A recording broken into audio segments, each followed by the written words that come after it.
the voice of the Blue Eagle, Radyo Katipunan 87.9. Radyo, radyo, radyo, radyo, radyo, radyo, radyo, Katipunan, radyo, Katipunan, radyo, Katipunan, radyo, radyo, radyo, Katipunan, radyo, Katipunan. The voice of the Blue Eagle, kami di mapipigil sa pagbabalitang tumpak at tama. Buhay atin sa labas ng eskwela, ating ibibida lahat ng eskwela.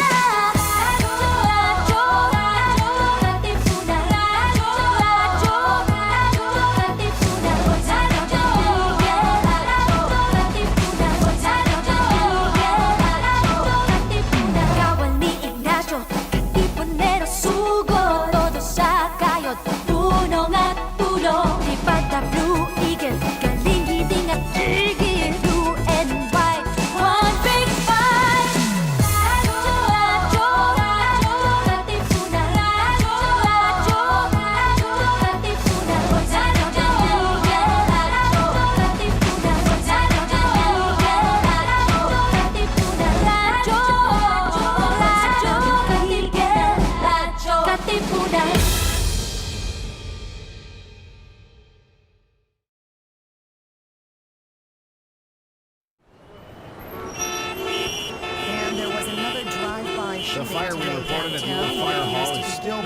Do you sometimes feel confused or lost in the complications and complexities of life? Do you feel drained, listless, or exhausted from the daily burdens and responsibilities?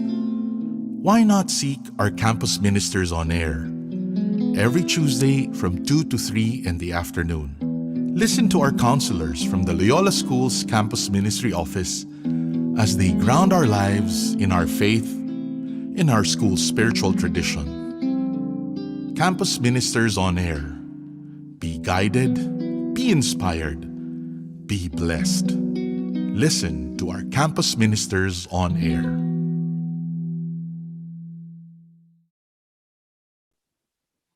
Good afternoon, friends. Welcome once more to Campus Ministers on Air, the program where we see God in everyone and everything. Let's begin with a prayer. God is our refuge and strength, an ever-present help in trouble. Therefore we will not fear, though the earth give way, and the mountains fall into the heart of the sea. Though its waters roar and foam, and the mountains quake with their surging. There is a river whose streams make glad the city of God, the holy place where the Most High dwells. God is within her. She will not fall. God will help her at break of day. Our guest today is Michelle Penaloza, the author of Former Possessions of the Spanish Empire, winner of the 2018 Hilary Gravendick National Poetry Prize. She has also written 2 chapbooks, Landscape Heartbreak and Last Night I Dreamt of Volcanoes. She has received fellowships and awards from the University of Oregon and Kundiman, as well as support from Lemon Tree House, Caldera, For Culture, Literary Arts, Vona Voices, and the Bread Loaf Writers Conference, among others. More especially, she is the daughter of Filipino immigrants Roland and Angie. Michelle was born in the suburbs of Detroit, Michigan, and raised in Nashville, Tennessee. She now lives with her husband, Alex, in rural Northern California. Here is our conversation. Michelle, how are you now? I'm doing pretty well, thank you. How are you? I'm fine. I'm fine. I'm glad that you've agreed to talk to me. Okay, Yeah, so it's lovely to meet you. this is a cliche question. How have you been since March? What have you been doing? I've been okay. I mean, it's been a bit of a crazy time. In addition to, COVID being, obviously a global pandemic, and being at home. Also, I live in Northern California where there have been a lot of crazy wildfires. And actually, the August complex fire, which is the largest fire in California history, was in the Mendocino National Forest, which is just, that way.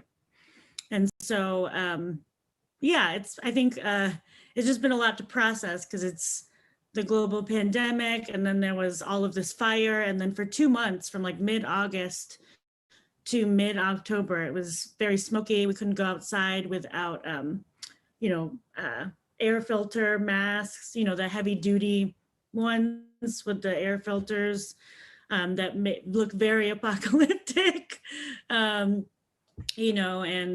so it's just been a lot to process. So I feel very privileged and very lucky because, we're doing okay. We didn't lose anything in the fires. It's just been a lot because it's like every week another thing, and everything that's going on in the US and has been going on politically, socially, all of the various civil rights uprisings. It's like weird to be not in the city when that's happening, because I used to live in Seattle where there was a lot of activity that I probably would have been a part of if I still lived there. To be here trying to figure out what that means, how to be supportive of people's activism from a rural place and also virtually.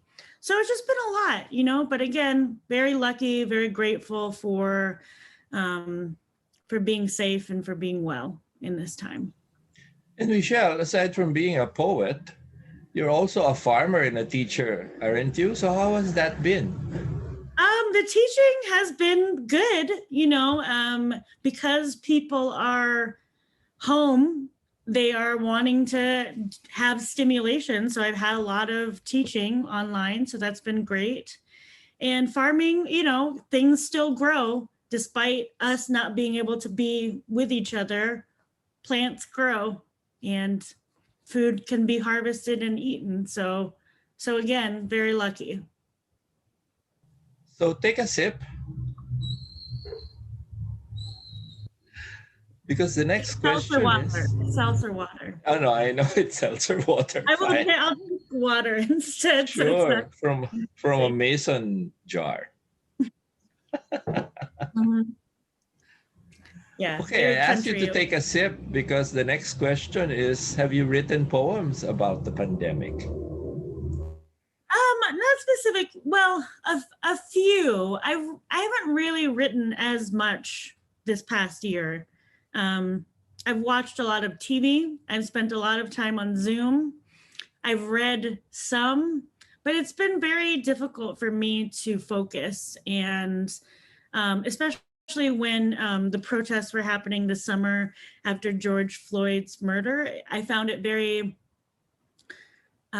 difficult to write, or like I was sort of coming from a place more of listening, because there's so many voices that I felt I needed to listen to more than producing my own work. So that's sort of the place that I've been in. But I have written a few things here and there, which I can share with you. Should I share now? Yes, please. Now share, please. Thank you. Okay, let's see. Let me pull it up here. Okay, I think you'll like this title.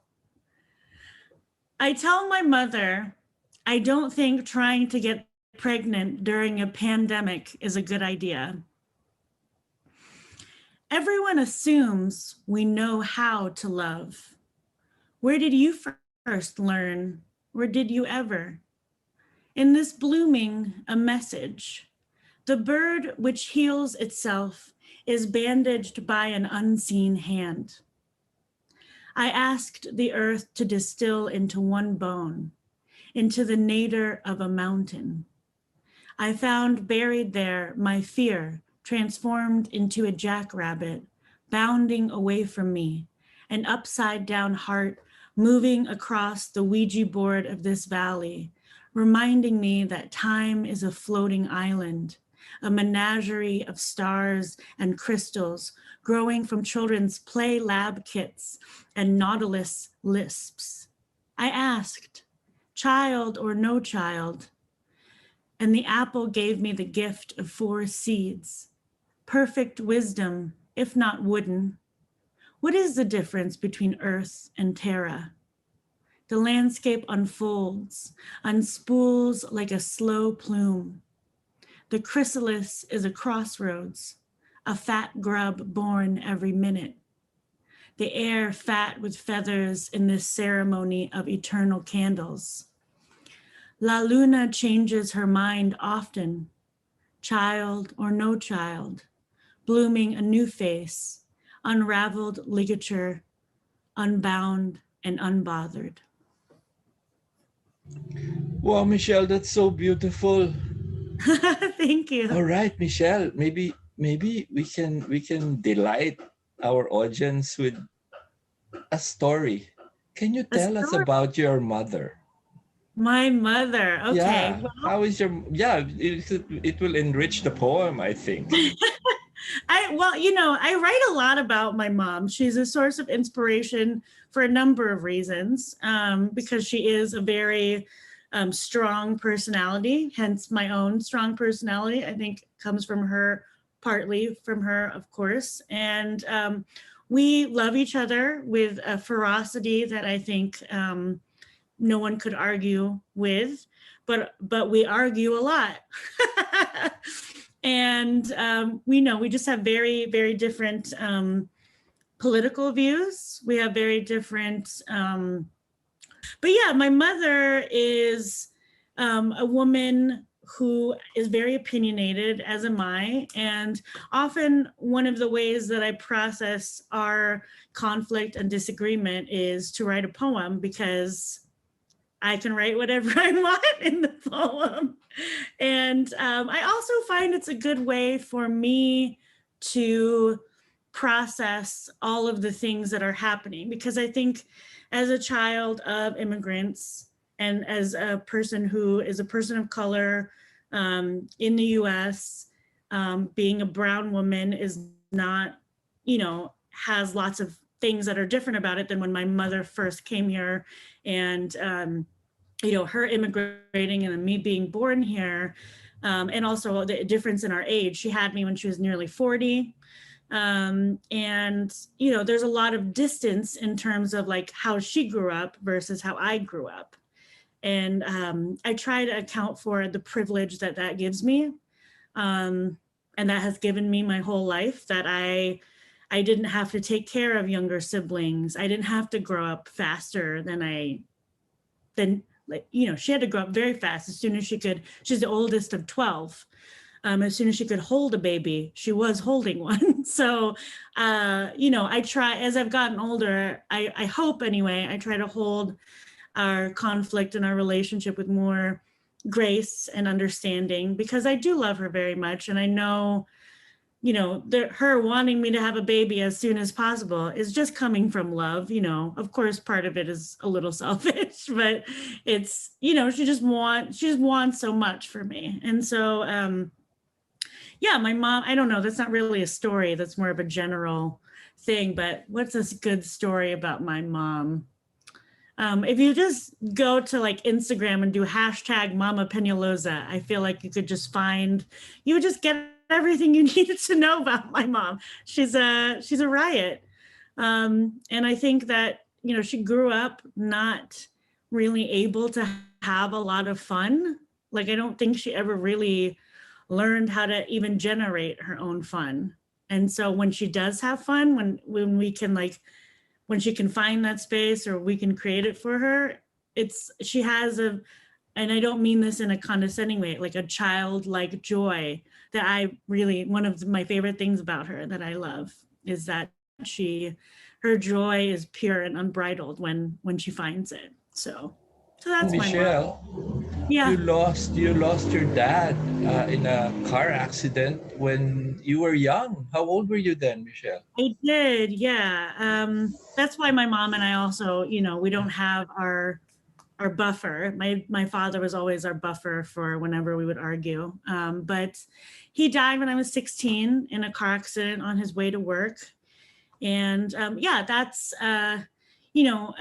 often when you're a poet and you do interviews, people ask you, how did you start with poetry?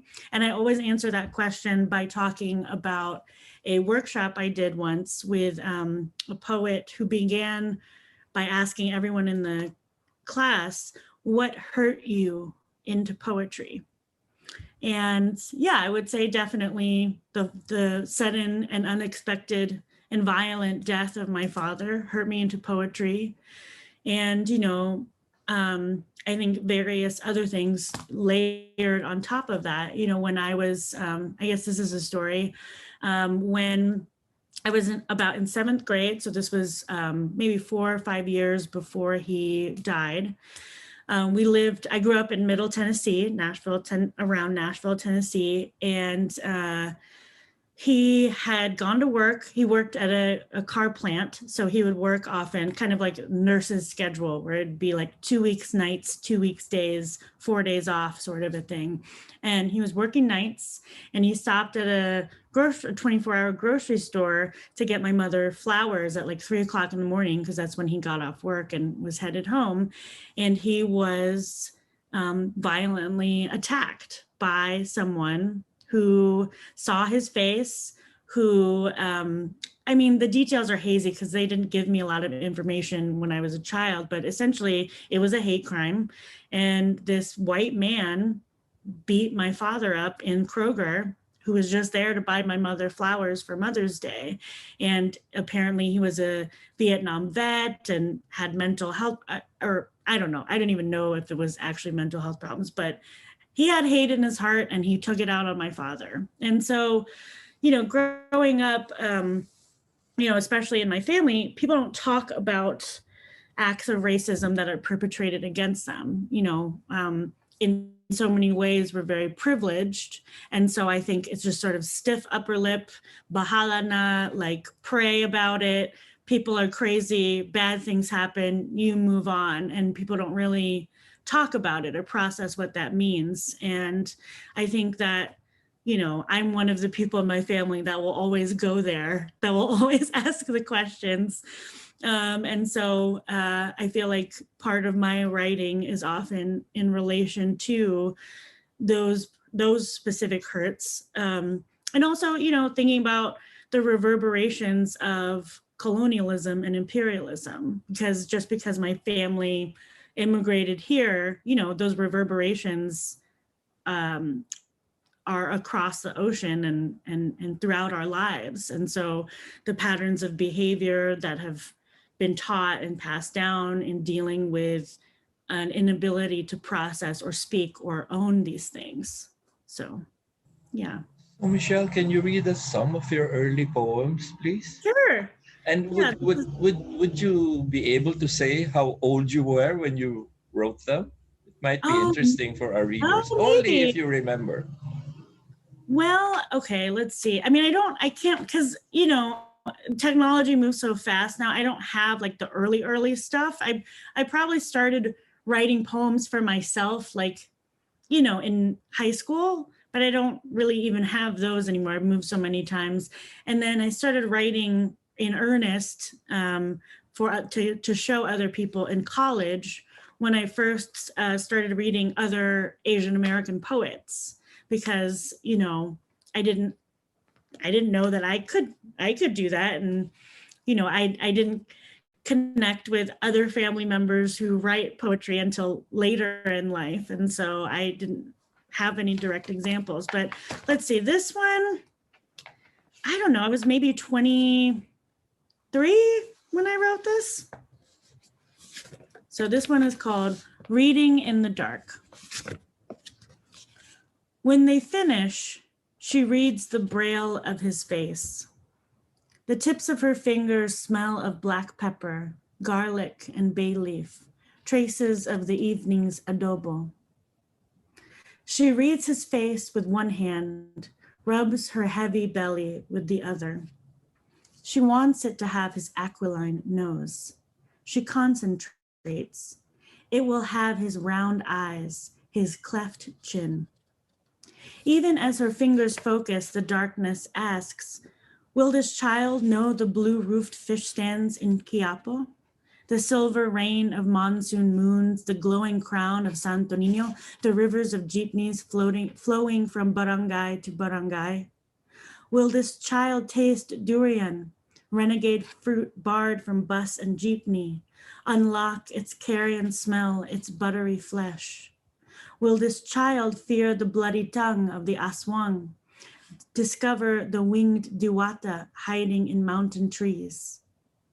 His face moves beneath her fingers. He smiles, says nothing. Instead, shifts closer. It's been 3 years since he brought her to his mother's home, which smelled of disinfectant and money, like the lobby of a Makati high-rise, wafts of Shalimar, bleach, and lemon verbena. 3 years since he held her in the dark, each of his tears a seed, sown to root her here. Her fingers tell her, a good man who could learn to love the durian, lure the diwata, revere the aswang. She rolls to her side, can't remember the smell of her mother's hair. I'm getting goosebumps and tears are welling up my eyes, and I think it's very appropriate that we can hear tricycles in the background, isn't it? It really brings you home because you've been home, and I think we can now admit to our audience that you are my niece.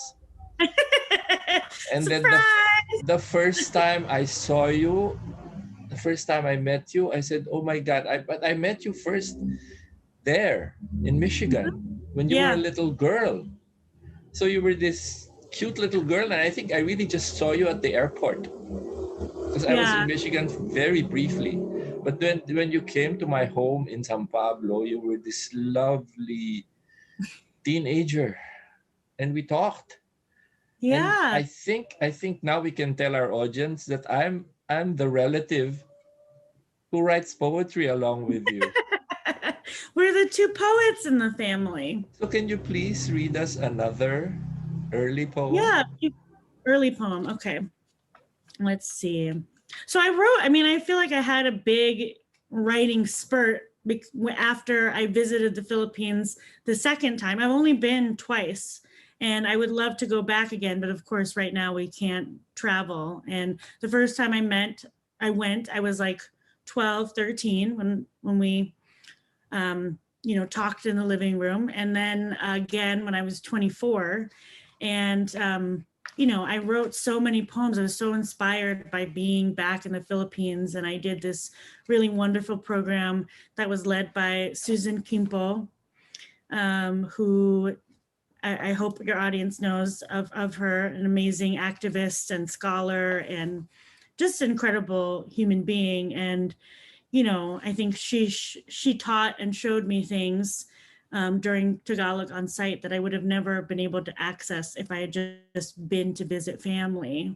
I'm so grateful for that experience and what it has meant to me as an artist, too, as a person and as an artist. But I bring that up because I wrote so many poems in relation to my experiences of the various things she showed us. Like, for example, part of the program was visiting various NGOs throughout the country and learning about the history of colonialism and imperialism and the relationships between the US military and the Philippines and all these different things. And one of the places we went was to Magsaysay Drive in Olongapo City, which I think you would agree, no one in our family would ever bring me there. And so I'll just read this poem. It's a little longer, but Magsaysay Drive, Olongapo City, nawala sa pagsasalin. 1. Sa simula. In the beginning, Malakas and Maganda looked over the mountains, frolicked in the bay. Their hair smelled of sampaguita and bougainvillea. Ngayon, people come to Subic Bay, dive among the wrecks of Spanish galleons, Japanese hell ships, treasure hunters, GIs, preachers, tourists, all come to Magsaysay Drive. 2. Neon buzzes streets alive. Hot Lips, Top Gun, Red Rooster, open, girls, girls, girls. Inside bars, school jumpers traded for tight dresses, now slack with wear. The girls slip sampaguita behind their ears. Scent travels even in dark. In ether, foreign faces circle mirrored stages. Overseas gazes, sun in sprinkled refraction, disco ball petals and sequin. 3. It was Rosario's third time to a short time motel. Later, they found her behind the dumpster of Happy Bake Shop, smell of iron, feral matter, soaking their clothes as they held her, bleeding, her repeating, numbly pointing down there, masakit dito. 4. Did you hear about the 12-year-old girl who bled to death, a piece of vibrator broken left inside her? Did you hear about the German tourist arrested for pedophilia? He bribed local police to place local children inside his cell. Did you hear? His life sentence lasted 2 years. 5. Luz Viminda climbs 154 stone stairs. Her hands brush bougainvillea blooms, fuchsia framing the grotto of Our Lady of Pardon. Luz Viminda inhales salvation, heavy incense sweet. She lights a candle for Rosario, though she doesn't know her name. Luz Viminda climbs home for kisses from mga bata. Their eyelids, drowsy petals, wave goodnight. Luz, what her clients call her, is a good time gal. Stuffs her bra, slips a fake flower behind her ear. Hot Lips at the door. She bums a smoke for maganda, prays for deep pockets around the stage. 6. Anthers release pollen, scintilla of cadmium yellow, like hard-ons promise scraps of money, of means. But ends move across the florid stage, this crowded garden, these bright wilting flowers. Lips move like owls asking who in dark corners. Pollen covers everything. 7. Malakas and Maganda work Magsaysay strip. He makes drinks. She dances naked. Later, together, they'll wash the smell of cigarette smoke from each other's hair. He'll frame her face with bougainvillea, sampaguita. I'm realizing now. Oh my God, sorry. Michelle. I'm sorry, go ahead. You were going to say Is it something. inappropriate to read for this No, venue? no, Okay. that's not a problem at all. Is that Michelle, that salacious is content? so powerful. Tears are about to fall. It's a very powerful poem. And of course, you know that my mother's name is Rosario. Yeah. And Luz Viminda is our matriarch in the US. But even without that, it's such a powerful poem, Michelle. Oh my God. And of course, poetry like that is appropriate to read anywhere and everywhere. Well, I appreciate that. Thank you. But Michelle, go ahead. You're about to say something. I was going to say I chose those names because of like I feel like, you know, I did a lot of research to write that poem, or I was just doing a lot of research at the time, like trying to understand the legacy of American military colonialism in the Philippines, and like, you know, thinking a lot about how these macro things reverberate down to the micro and the personal, and to use those names is very personal, right? You have more insight than most readers, being my poet uncle, and so trying to piece all those things together, of making something both large and global but also intimate. Because to me, I feel like if I make you feel something, or if you want to cry when you hear me read poems, then I'm doing what I hope I hope I set out to do. So that's nice to hear that I want to make you cry. So thanks. Yes, I think tears are the highest compliment ever paid a poet. But anyway, this is just one thing. Is your grandmother, the mother of your father, who is the sister of my mother, her name is Virginia. And I'm wondering why you didn't use that name, because it's virgin, I mean, it would have been appropriate for a 12-year-old. I felt like it was maybe too on the nose, maybe. Like too, yeah. That's right, of course. Rosario makes me think of a rosary, so it's like exactly there, but exactly, you're right. I just wanted to hear that from you, because of course I knew that would be the answer, and rosario is perfect because the rosary is, people have rosaries in their pockets. In the Philippines, the rosary is everywhere. On the car, on the rear view mirror.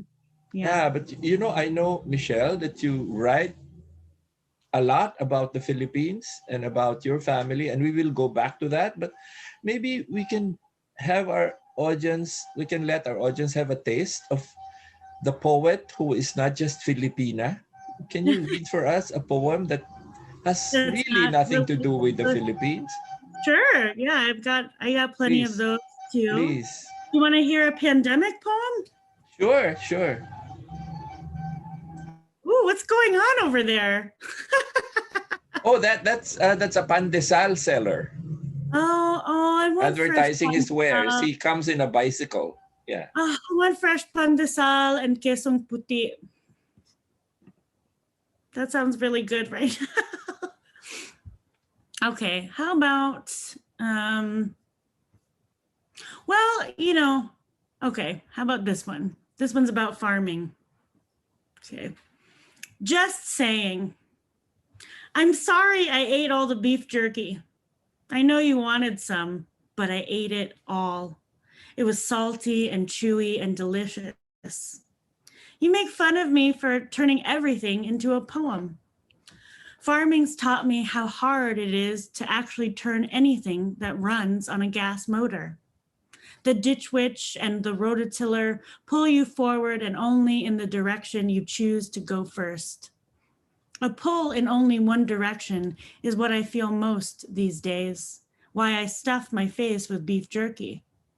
We've sunk our money into the ground, hoping what grows will turn into money, and that money will turn into the life we're trying to grow. Calm down, I'm not talking kids, but I am trying to talk about something like abundance, which comes from Latin abundantia, meaning overflowing, like the way you fill our cups with water each night and place them on our nightstands, because we need to stay hydrated. I'm always wanting and needing so much. Can need be overflowing? Can need brim over? I'm sure there's something here I could relate to farming, how it's not about transformation so much as moving mass, pallets of dirt, buckets of compost tea from one place to another. The wheelbarrow, always in use, never resting, full of seabird pellets, with so much depending not upon it, but on the strength or weakness of our arms on any given day. These days, I don't write anything down, but I listen. I actually hear the sound wings make when birds fly. What else could be more like a poem? Maybe that face you made when I did not answer when you asked, what happened to all the beef jerky? That is delightful, Michelle. So touching too. Oh, now, okay, take a sip because I have a question for you. I have a Okay. request. Can you tell us about your husband, Alex? He's a delightful human, and I feel very lucky to have married my favorite person. My family loves him. He's very handsome, so they always remark upon that. So yeah, he's wonderful. Yeah, we met through like in a way that people don't really meet anymore. I feel like everyone meets online, but we were introduced by a mutual friend who thought we would like each other, and we did. Now, Michelle, I have a challenge for you. Oh, okay. Can you read to us a poem that you would read for Alex on a special occasion? I don't really have any. Is that bad? I mean, I just tell him how I feel. I don't feel like I need to couch it in All right. in a Okay. poem. Okay. So let's put it this way. If you were to read one poem about the Philippines, about your home to Alex, what would it be? Huh. That's a good question. About the Philippines to Alex. I mean, so to be fair, he's been to like a million of my readings and read all of my works or heard it. So I don't, it's sort of a hard question for me to answer. Because I don't have to pick because he just listens to all of them. So But the first poem that comes to your mind. Okay, I think maybe the title of my full-length collection, the title poem, Former Possessions of the Spanish Empire. People name us with the separation of their teeth, the long Z of our naming. It used to be we were named for our proximity. Kato tabing dagat, the parentage of the sea. The forest's lineage, Kato ginubatan. Or we were named for our parents, anak ni Lina, bunso ni Boyet. The song of our names led to the discovery of garlic growing from our palms, the scapes forming a second green hand. But it was in the name of good King Philip that songs changed to names and the naming of names became law. A governor general made a name for himself with the Catalogo de Apellidos, a dissemination of empire, a naming of parts to trace and tax everyone. Whole provinces renamed with efficient alphabetical phenomena. Padilla, Pacheco, Palma, Paz, Perez, Portillo, Puente, Penaloza.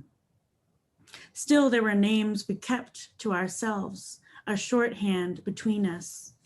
Windows lined with votives, jars of holy water, the papaya's lush coral and beaded seeds, shining fish roe. Can legacy exist in shorthand?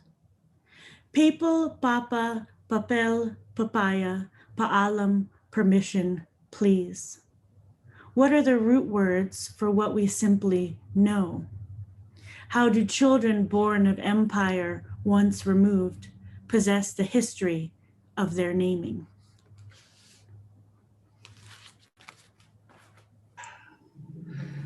I think you saw me wipe away some tears.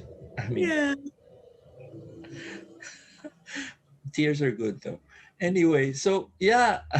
Well, I'd love to know what about that poem for you, because you know I'm a child empire once removed, right? Like I wasn't born in the Philippines, so I'm curious as to being a Filipino, what that poem does for you.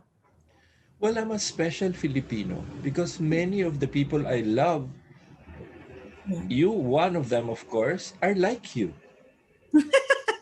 I have so many people in my family are immigrants, are half Filipino. I remember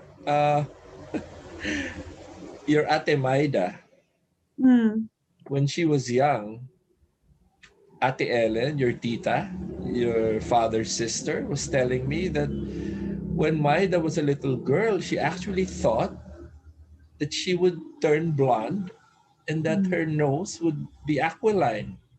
And so Yeah. she had to tell her about it. And so for me, that poem means so much because even if I'm not an immigrant, although I tried once and I was not given a US visa, I was going to go TNT, by the way. I did not This know was in that. 1990. Oh my Wow. God, Michelle, I was with a throng at that time. There were no lines outside the US Embassy. I was with a whole mob of people. Wow. And so they opened the gates and we just flooded in. And this military, maybe a US Marine, a white guy said, "Why are you all dying to come to the US anyway?" But I stayed anyway, and I was not given a visa. So a big part of me is like you. Hmm. You know very well that a big part of me is there in the US with all of you, with all, my God, from coast to coast, I have friends and relatives who are, so that poem for me means so much, especially since I worked with Susan on Tagalog on site, remember? Yeah. That's how we became closer, Yeah. you and I. Yeah. And so, oh my God, can you read us another poem? Sure. Let's see. I'm not sure where to transition from there. Let's read one for my dad. A poem for my dad. So my dad, I mean, I know you have stories because you grew up around him, but for me, people, of course, after they pass, and it actually his death anniversary is November 30th, and it will be 21 years since he died, which is a whole drinking age person of time. And I still miss him, but I've lived now longer without him than with him. And after people pass, who they were is a part of you, and who the absence of them becomes a part of you also. And so I think a lot of my early poems too were really processing that, because we can talk about death in our family, but I think especially for my mom, she didn't remarry after he died, even though she could have. She wasn't interested.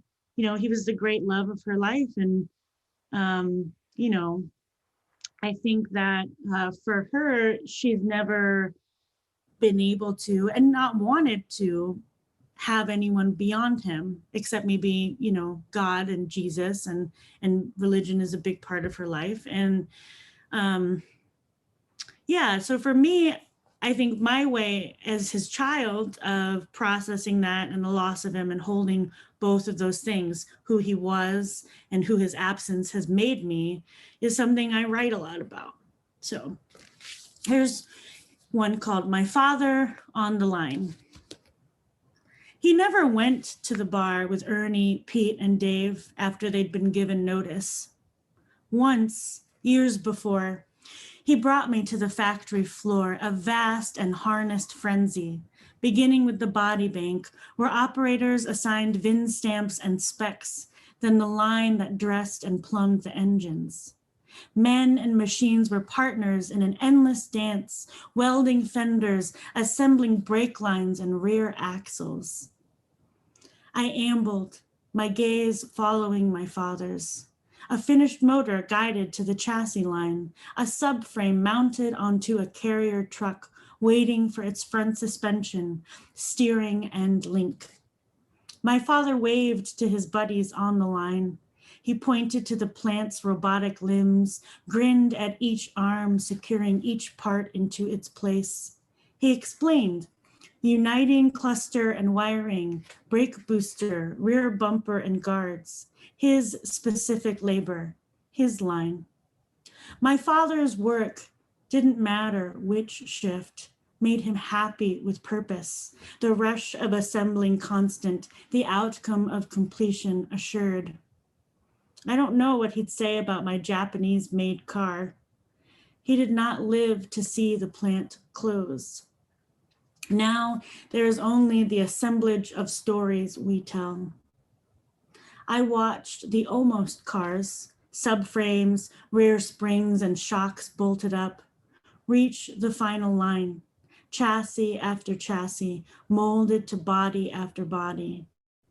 My father stood beside one, pointing with pursed lips, nudging my arm. See what it takes? Michelle, how are you able to read poems like that and keep your composure and not even shed a tear? Well, I think I have to be in the right space to be open for that. I think that as I've gotten older, I think you build sort of different calluses in different places, and I've read those poems so many times that I have read before where it just usually catches me off guard if I do get emotional. Like one time, I'll read this poem that I'm referring to right now after I tell this story, but I was at a big like outdoor festival in Seattle, and I was reading poems, and it happened to be Father's Day, which is a day that I haven't celebrated since before I was 16, and since my father died, and a day I often forget about because I don't have someone that I get a card for or whatever.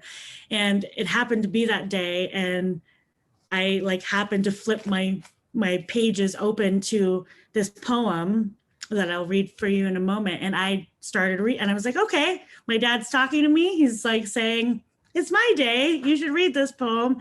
And I just burst into tears. And there were like probably like 120 people there. And I'm okay crying in front of people. Like, I have no problem. It's just, I think that, different things make me cry in different ways. And I think that when you lose someone as important as your father that young, and also someone who's very loving and very generous and very full of life, very loud and full of laughter and joy,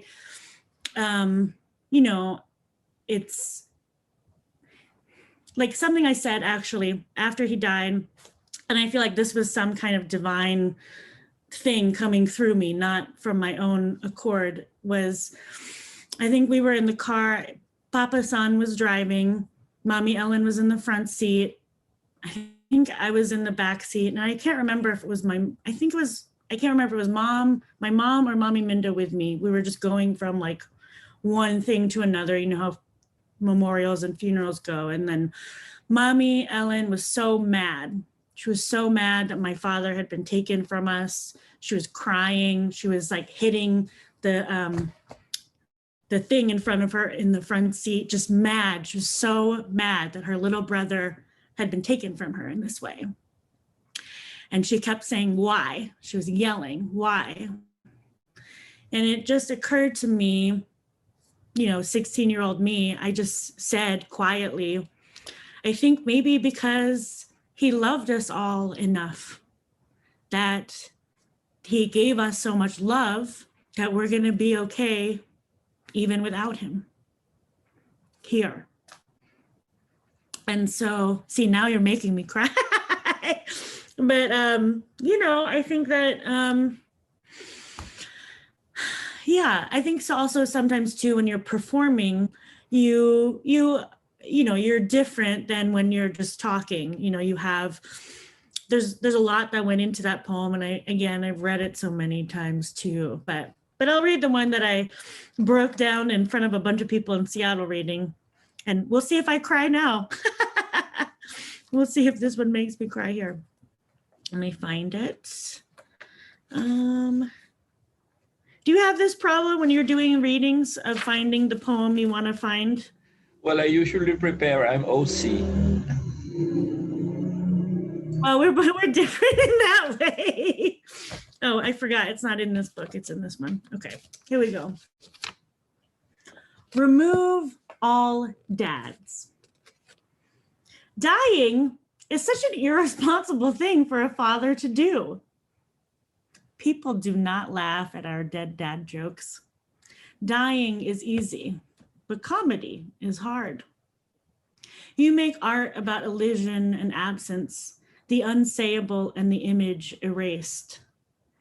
I write poems about all the men I've used as placeholders, men as cardboard cutouts, men as presence and noise and collage.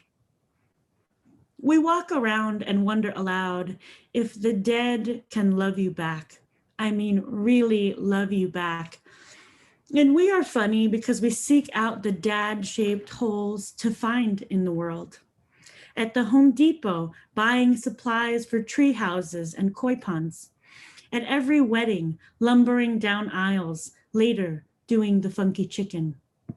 The atmosphere of every reading, gallery opening, graduation, school play, parent-teacher conference feels drafty, a bit windblown, what with all the dad-shaped holes milling about.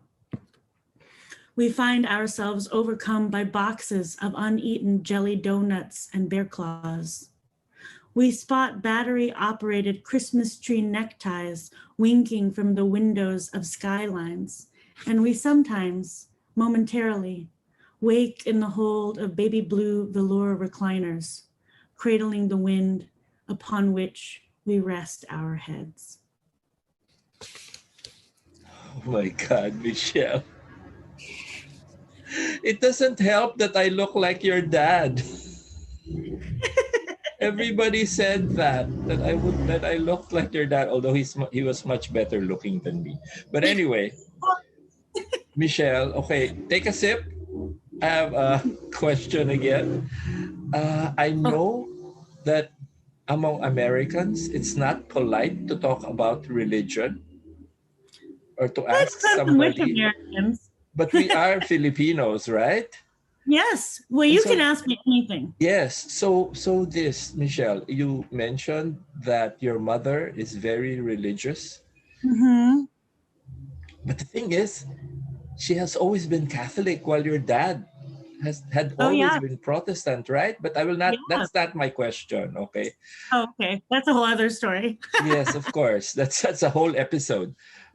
But anyway, Michelle, so what about you? What is religion for you?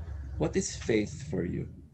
Well, I feel like for me, and my mom is not going to like this answer, but I call myself a recovering Catholic because I don't think that being born Catholic and raised Catholic, it's a part of me.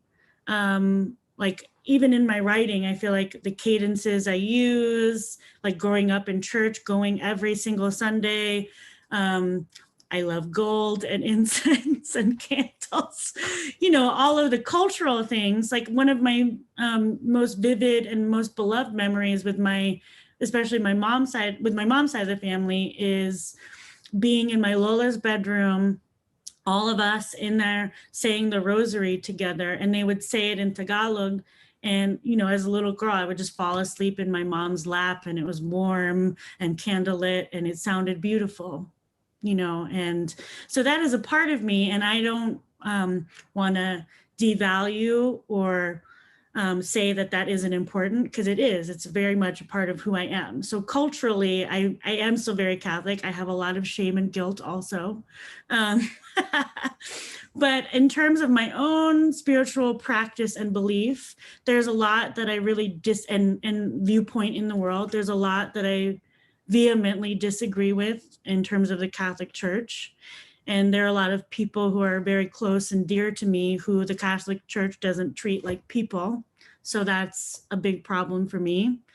And also, I don't really love the Catholic Church and the treatment of women. So that's, not really, I'm not very interested in that as an organized religion. And in a larger sense, I think, and maybe this is like speaks to my generation, or maybe my distance from certain values within my family, but I'm just not very interested in organized religion. Like I don't ever want to take anything away from anything anyone believes. I think as long as you're not hurting anyone else, then whatever you think about the world and whatever your faith is yours. It's very personal. But I think for me, when you start to hurt other people if you discriminate, or that person's a bad person because of who they love or who they make a family with. I'm not interested in that. I have a problem with that. But in terms of my own spirituality, I mean, I think, I don't know, it's more amorphous than that. And I mean, it's still something that I think about. I mean, I'm not an atheist. I would call myself an agnostic, probably. But I think I try to live my life to be a good person, a respectful person. And to me, that means, trying to do, so I guess this is very Catholic and like good works and charity and kindness. So in that regard, but I guess the sort of organized part of it, I'm not interested in, but a lot of the values. So I'm kind of like, I'm a recovering, what people call a buffet Catholic. I pick and choose what I like and I leave what I'm not interested in. And so, yeah, I would say that that's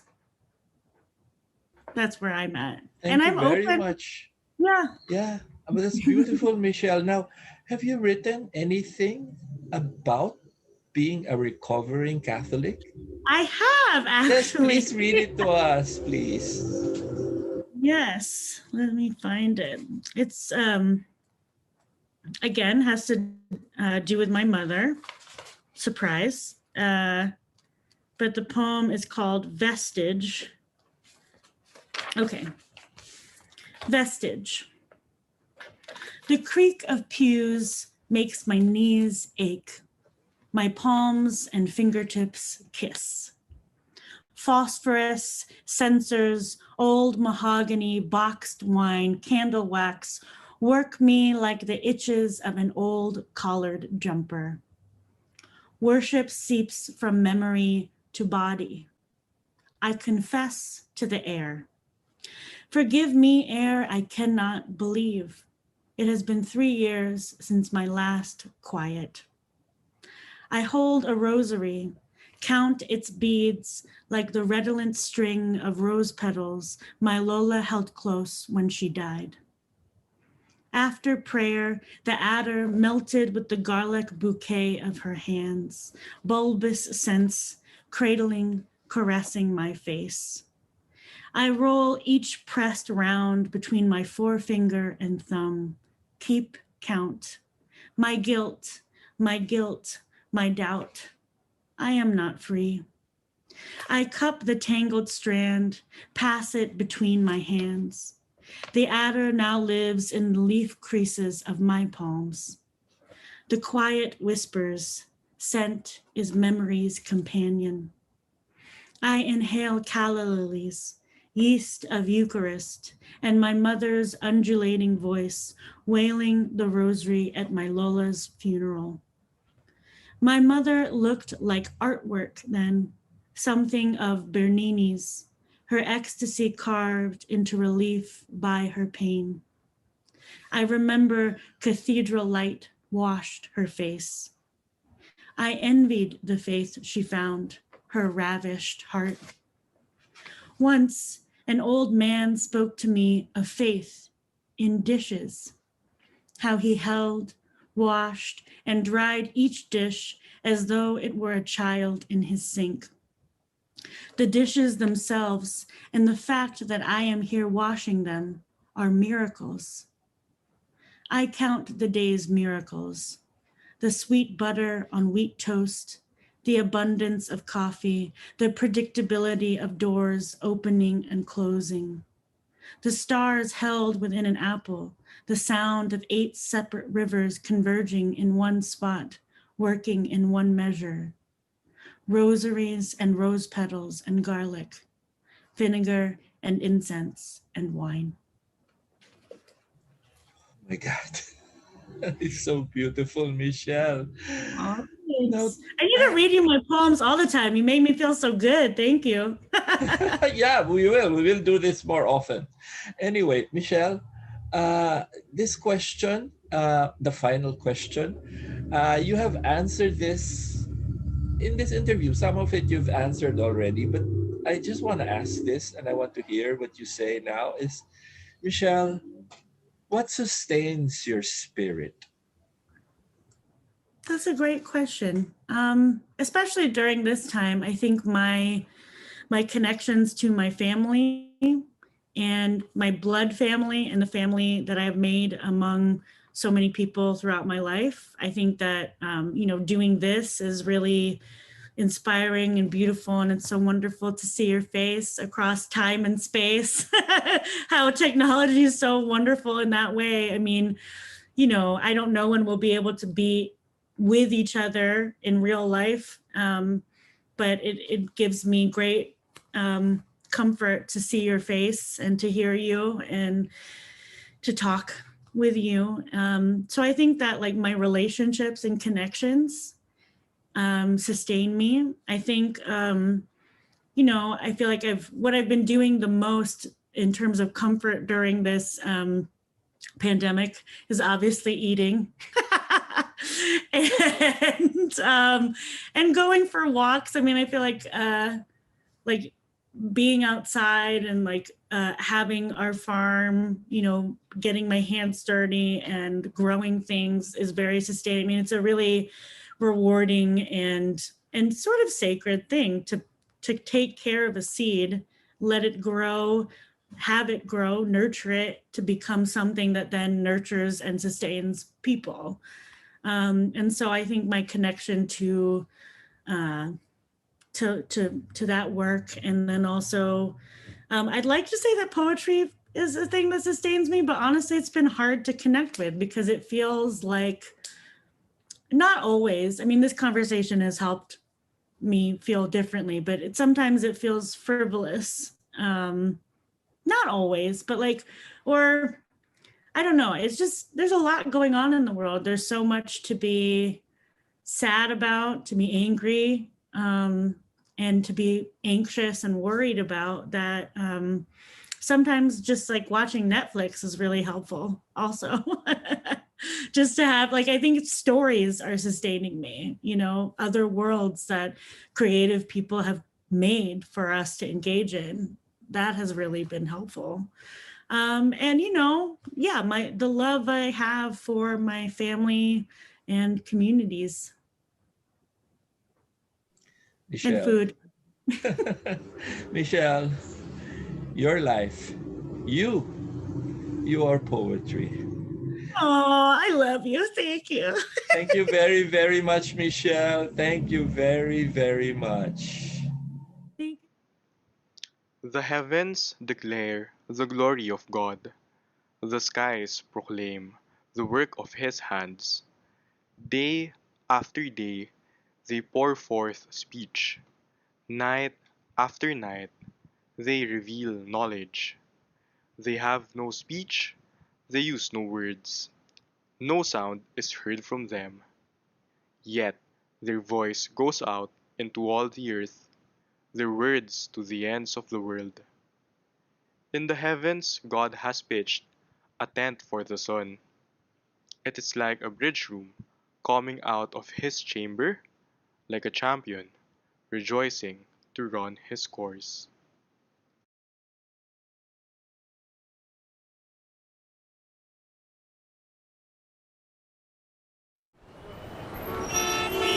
And there was another drive-by shooting The fire we today reported at downtown. Little Fire Hall is still burning out. Do you sometimes feel confused or lost in the complications and complexities of life? Do you feel drained, listless, or exhausted from the daily burdens and responsibilities? Why not seek our campus ministers on air every Tuesday from 2 to 3 in the afternoon?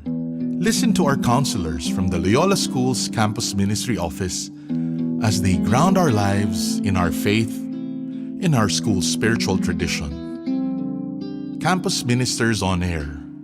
Be guided, be inspired, be blessed. Listen to our Campus Ministers on Air.